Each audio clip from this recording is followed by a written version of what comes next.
If your HP Envy 6055E printer is showing different symbols or icons on the control panel, it can be confusing, especially when there's no detailed display explaining them.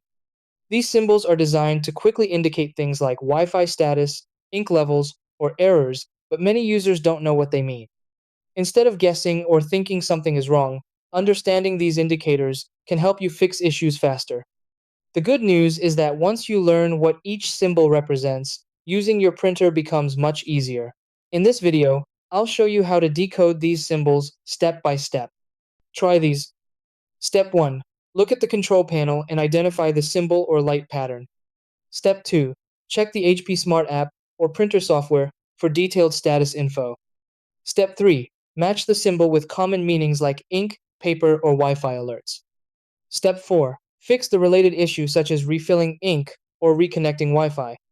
Step 5. Restart the printer and confirm the symbol disappears.